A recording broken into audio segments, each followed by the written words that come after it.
Hey guys, what's up? Shaun Murray here in the Keys, checking things out down here at a contest, and going to tell you about my new Hyperlite Pro model. It's called the Murray because, well, they let us design it. First thing you notice when you walk up to a board is the graphics, and well, you'll notice on my boards this year it's got an X on all of them. What that means, it's a Roman numeral 10. I've been riding for Hyperlite for over 11 years, and this is my actual 10th Pro model. So Roman numeral 10. Simple. You know, I kind of like going along with the simple is better this year. On the bottom, you see some of the graphics. What riding is about to me, it's about a feeling, and you can kind of go on there and check out what I wrote on all the different boards. Different sizes have different things about what riding is to me and why I ride. It's pretty cool. Hyperlite lets us do that, what we want as far as how the board looks with our graphics. They also let us do with what we want in the design. This year I went with a 133, that's centimeters measured tip to tail, a 138 and a 142. No right or wrong as far as size goes. I generally tell people go the bigger the better, as long as it doesn't feel like it's gigantic.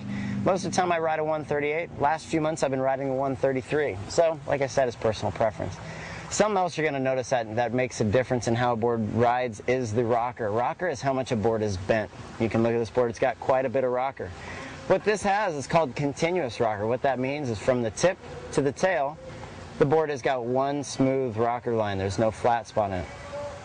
I've gone with continuous rocker in all my Pro models because I really feel that gives you a real predictable pop, smooth landings, and just an overall smooth ride. I like to snowboard, and I kind of feel like this board gives you that similar feeling.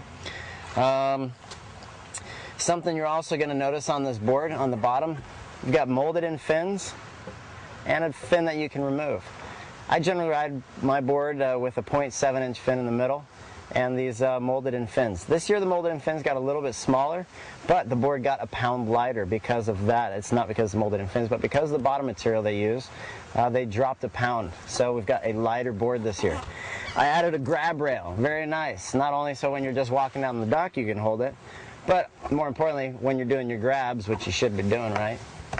It feels really good when you're actually grabbing onto the board. You don't want to be losing your grabs, you know, and being made fun of by your friends. You didn't even hold on to that grab, man. What's up? I've got these things on the bottom here without explaining too much. What this allows, it allows you to have a real smooth landing, but still some aggressive carving. The very center of the board has got the highest point. So when it lands, it hits like a spoon. It sends water out in every direction. The only problem is if you don't have these, the board kind of doesn't carve around. It lands smoothly, but it doesn't carve around. So we added all these edges, and it allows you to carve aggressively and not sacrifice some hard landings for you. You get really smooth landings out of it. Something else you might be interested in, how many times you've been bummed because you got a board that goes and takes a chunk out of the side because you dropped it, you hit on something, whether it be a slider or whatever. What they've added into these boards, into my board this year, is an ABS sidewall. That is a very durable edge along this whole thing, which means that if anything hits it, it's going to be a lot less prone to having any damage. So it's going to protect your investment.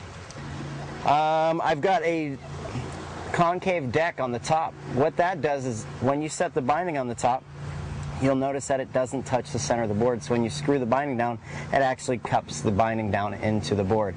That just means that you're going to have real good contact on your heel and toe, so the board's real responsive when you're carving heel side, toe side, cutting in the wake, whatever you're doing.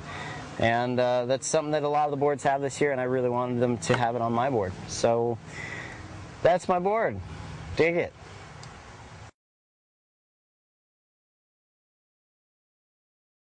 Well, I don't know if I'm supposed to talk about my handle, but I'm pretty pumped on the shape that came out. They asked me, hey, what do you want to do with your rope this year? I said, I want to try some different designs. I don't want just a normal bar or a little bend here and there. I actually wanted a square. I thought, give it a shot. First couple we tried on their side, so it was kind of a flat box, and then some we went with the diamond shape. I ended up going with the diamond shape because it felt good in my hand. I noticed, well, my hands aren't necessarily round at my knuckles, but they actually fit right, the corners fit right in the creases of my fingers. It feels great. You got to go grab it to know what I'm talking about. Rope length that I ride, people are curious. I ride 85 feet most of the time.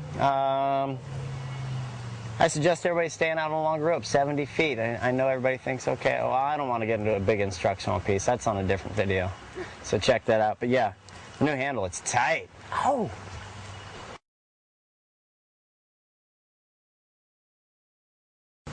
Now to talk about my binding, the closed toe. We've got 2 closed toe bindings in the Hyperlite line, and well, there's been a lot of hype behind them, no pun intended. But people have thought, hey, it's going to be awesome. Some people thought it's not going to be awesome. You really can't say anything until you try it. This closed toe concept, I was a little bit skeptical when I first saw it, but when I put my foot in the binding, kind of all those thoughts were gone. Few things you're going to notice just from the closed toe. You have a lot more control. Your foot is a part of the binding that much more. You don't really add weight. I've heard people say you're going to add weight to the binding. That's really not a concern with adding that much material. And if you're riding in anything that's cold, your feet stay way warmer in these things. Drain holes in the bottom, the water doesn't stay in there. And I went with the BOA system again on this, and it's actually integrated into the option 2 strap. So when you tighten this down, hear that? That's an awesome soundbite for you there. It actually pulls the option 2 strap while tightening around your ankle. Once you get that cinched, you can pull on this, and that pulls the bottom together. So your foot is locked in. Heel lift is a concern with people, but this option 2 strap integrated with the BOA system really takes care of a lot of that. Added some faux suede with some green highlights, accents and stuff in there. Really happy with how this came out. You'll see this emblem on the back. Actually on my board there's a little raised metal logo that's on my board, and here's this little small representation right here. Inside the sock, or inside the boot, forgive me, is actually a neoprene sock. So your foot is not touching any of this stuff. It's actually nice and cozy and a nice warm boot. I do suggest any kind of bindings you get, whether it be this or anything else, use some sort of binding slime. Wear and tear on your bindings happens not from riding, but actually from putting them on. That's when you break pieces, break strings. So make sure that you're really using something to get in and out of your bindings. Yeah, like I said, for anybody who has any doubts on this, just try it on. If you don't like it, then hey, you don't gotta get it, but you probably will.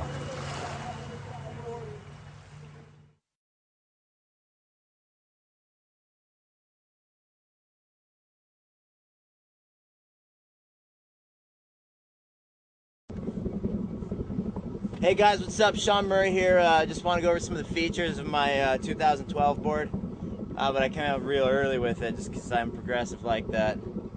I got floating magnets, hydraulic systems, pulleys and levers, lots of different measurement systems, calipers, NASDAQ, Dow Jones. Yeah, it's awesome.